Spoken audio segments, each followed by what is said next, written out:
Eu acho que uma das coisas mais importantes que eu aprendi na vida é que ficar só reclamando das coisas não ajuda a resolver as coisas. Ok, eu também acredito às vezes que quem não chora não mama e encaro uma treta se for necessário. Eu estou falando mais das muitas vezes que a gente entra naquele modo mimimi. Ou pior, aquelas situações onde a gente resolve ser comentarista do mundo. Sabe como é que é? A empresa é assim. A gente fala na terceira pessoa como se a gente não fizesse parte. Vai ver, a gente vive em Marte. Eu tive um sócio chamado Júlio, uma figura folclórica, quem o conheceu sabe do que eu estou falando, né? Que ele tinha uma forma ótima para descrever esse modo de operar. Ele falava o seguinte: se não der para culpar o patrão, o governo ou Deus, da mãe não passa. Num workshop de 2 dias que eu dei no Rio de Janeiro, algum tempo atrás, para um grupo de gerentes, tinha um diretor, às vezes aparecia um diretor também, ele ficou sentado assim perto de mim, do lado direito, e no primeiro dia inteiro ele passou no celular. Quando eu falo o dia inteiro, é o dia inteiro mesmo. Ele não despregava os olhos do celular, ficava lá apertando, tal, etc. Eu não sei o que ele estava fazendo. E eu tenho uma regra muito simples quando eu estou trabalhando com adultos, né? Cada um sabe a melhor forma de usar o seu tempo e o seu dinheiro. Se quiser ir para um workshop e ficar o tempo todo no celular, para mim tudo bem, não vou ser eu que vou ficar dando bronca lá. E isso aconteceu, o cara ficou o dia todo olhando o celular, tal, etc. E eu lá, fazendo o meu trabalho, etc., sem problema algum. Chegou no final do dia, ele me procurou e perguntou: você vai jantar onde?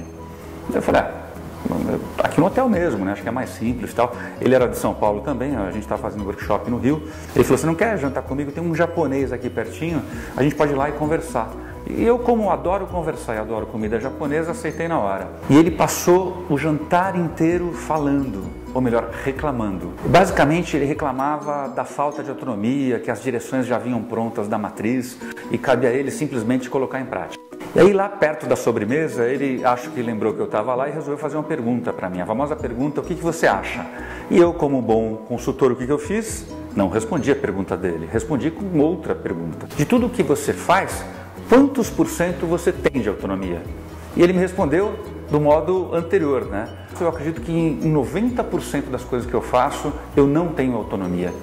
E aí eu olhei para a cara dele e falei: então eu estou curioso para saber o que você tem feito com seus 10% de autonomia. Ele deu uma travada assim, não me respondeu, desconversou e aí criou um clima ali meio esquisito, né? A sobremesa já estava chegando, pedi uma conta e fomos embora. Na manhã seguinte eu estava curioso para saber se o diretor iria aparecer. Ele não só apareceu, como sabe a Mônica, aquele personagem da turma da Mônica, do Maurício de Souza, ele estava lá com aquele olhar de Mônica, olhão arregalado, prestando atenção, e passou o dia todo sem mexer no celular. Foi uma surpresa para mim.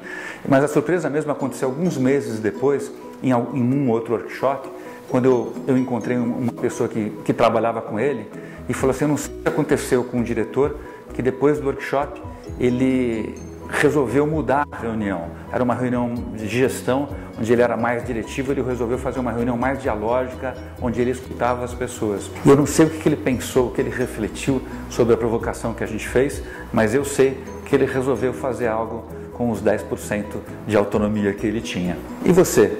Você está fazendo algo com os 10%, os X% que você tem de autonomia? Ou você está aí reclamando, né, dos 90%, dos X% que você não pode fazer nada? Ah, não. Não é possível que eu pisquei.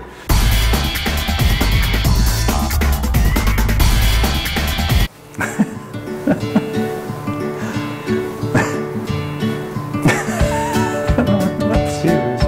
Acho que a gente vai começar a gravar aqueles vídeos com gás hélio, pelo menos daí já fica mais fácil para rir, né? Então respira, você também, você não pode atrapalhar aí, Pedro. E você está fazendo algo com seus 10% de autonomia?